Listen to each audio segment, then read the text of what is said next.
Hello everyone, in this video we're going to look at prior period adjustments or restatements to the retained earnings.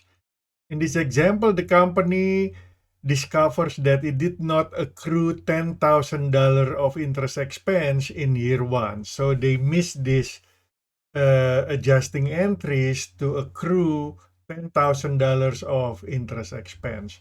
So they didn't record it as an expense. As a result, their net income was too high, their retained earning was too high, they paid too much tax.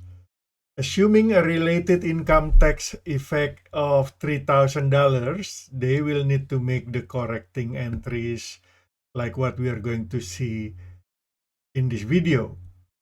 And then assume Riker's January 1st year to reported retained earnings balance was $102,000 for 100. So we have to show the right amount if the company didn't miss this interest expense.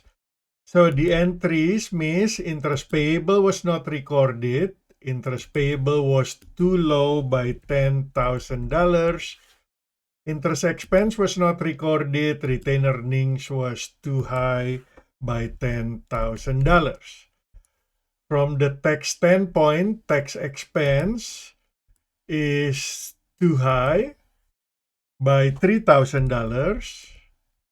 And then the retained earnings, as a result of the higher tax expense, retained earnings was too low by $3,000. So because of not recording the expense, the retained earning was too high by $10,000. But because of the higher tax expense, retained earnings was too low by $3,000. So the net impact is $7,000. Let's take a look at how we prepare the journal entry to adjust this. So first, because our retained earning is too high by $10,000, we have to reduce it by debiting the retained earnings. Okay, $10,000. That debit of retained earning will reduce the retained earnings. And then we have to recognize this interest payable that we miss for $10,000. Okay, and then on the next one is related to tax. Retained earnings was too low by $3,000, so we put it on credit.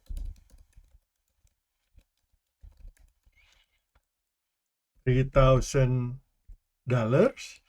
Okay, and then because of we are paying too much tax, high tax expense is too high by $3,000, we are going to adjust it with income tax refund receivable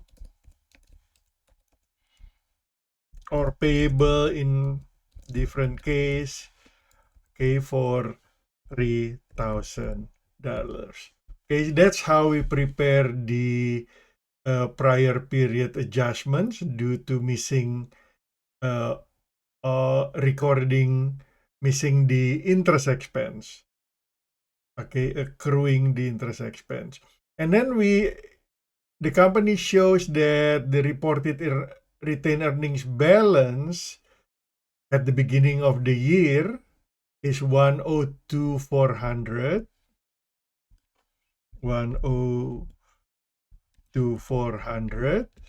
And then we have a decrease in 10,000, an increase in 3,000. So that means we have to decrease by 7,000, the net impact. Okay, so the adjusted retained earnings at the beginning of that year is 102,500 plus negative 7,000. Now it shows 95,400. So the reader of the financial statements can tell that, okay, in the prior year's financial statement, it was reported at 102,400, but with this adjustment, it should show 95,400.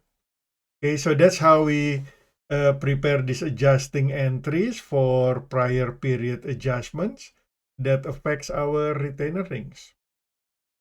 Thank you for watching.